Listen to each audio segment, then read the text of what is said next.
Hello everyone and welcome back to the good stuff. We are back at the 1857 First American Chess Congress in the fourth game between Theodore Lichtenhein and Paul Charles Morphy. Now, in the third game, Lichtenhein was the first person in this tournament to put a crack in Morphy's armor. He managed to grab a draw, but I have something to apologize to your friends at the bar and the library for.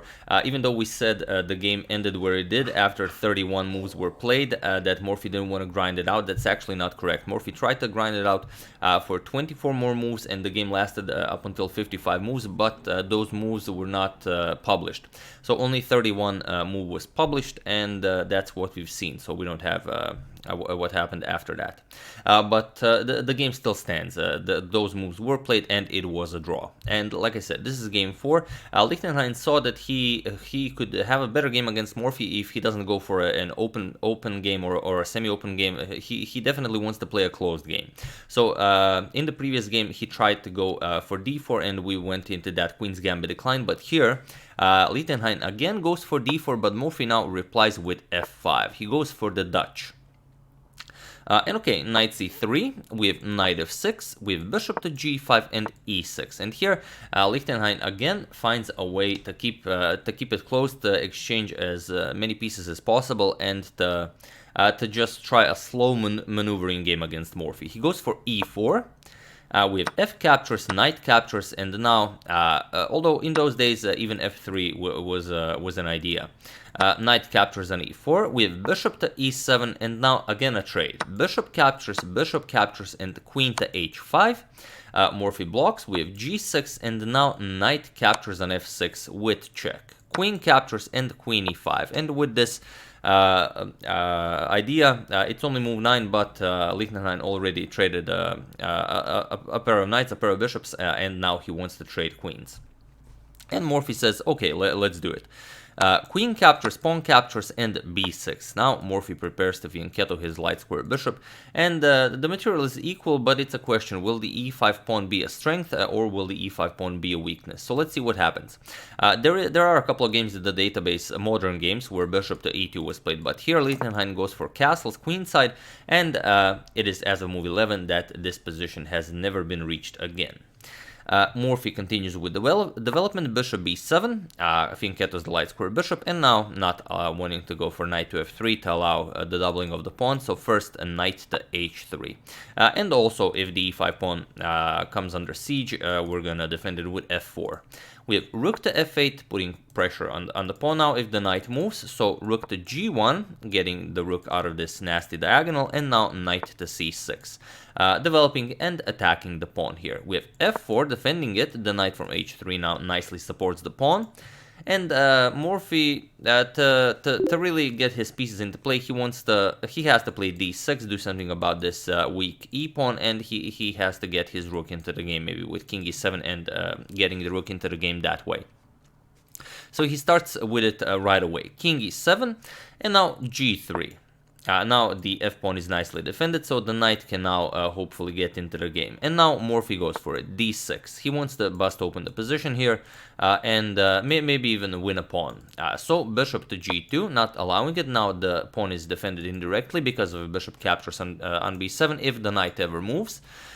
D captures on e... That's a knight, sorry. D captures on e5, F captures on e5, and now, of course, you cannot capture because the bishop would hang, so rook to f5. You go after the e5 pawn this way.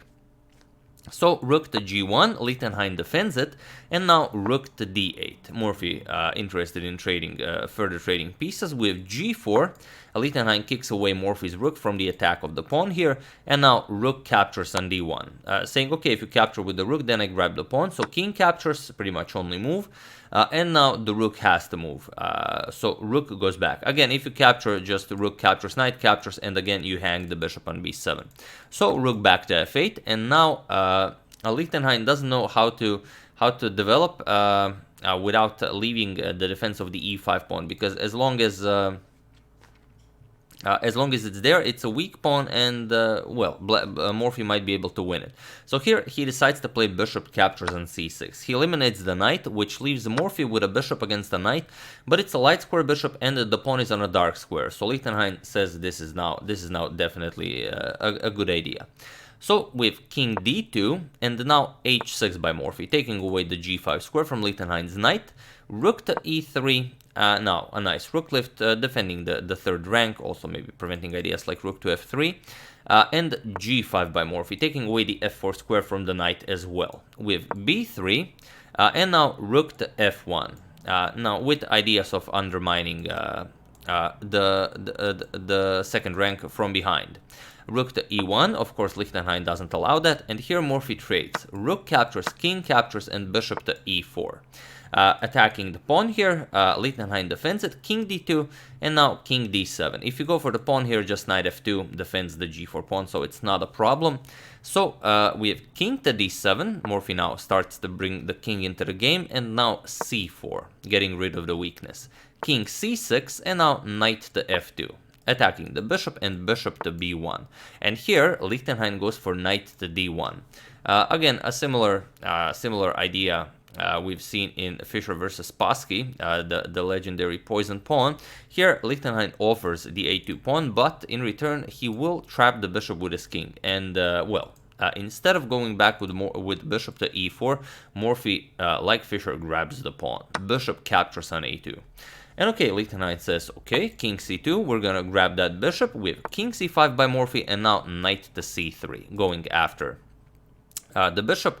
So you can't do anything about it. You pick up yet another pawn. So bishop captures on b3, king captures, and now c6, taking away these two squares from Lichtenhein's knight. And here, knight to e2, remaneuvering the knight. But it is also that on move 34, we do not have the rest of the game. Now, the score shows that Morphy won this game, and indeed, he won the match after winning this game.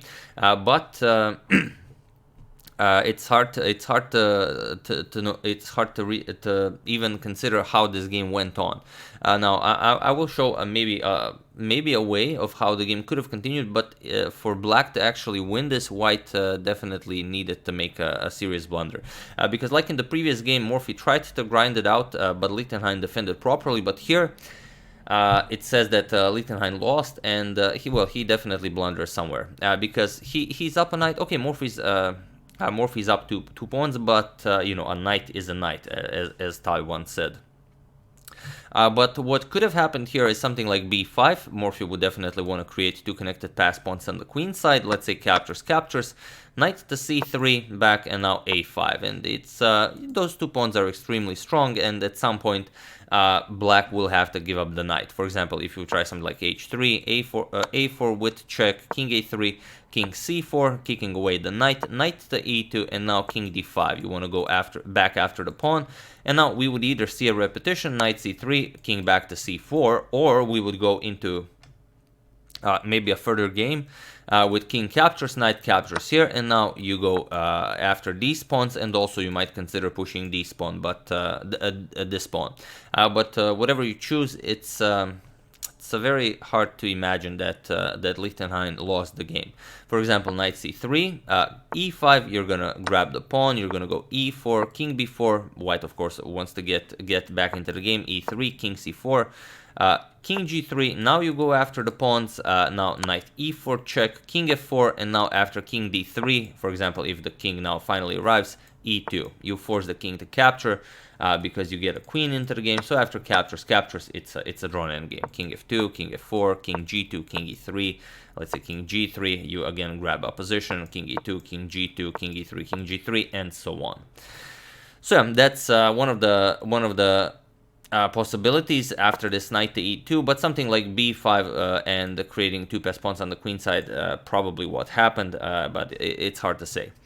But yeah, Morphy wins the 3rd match in the first American Chess Congress. So against Thompson 3-0, against Meek 3-0, and now against Theodor Lichtenhein 3.5-1/2, which is much better than the others. And Paulsen also defeated his opponent Rafael with I believe with the same score, 3.5-1/2. He also got 1 draw against Paulsen.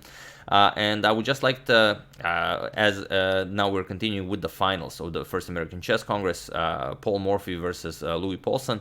And I would just like to read to you a small part from Lawson's book, create a little bit of a hype for the finals, if you don't mind.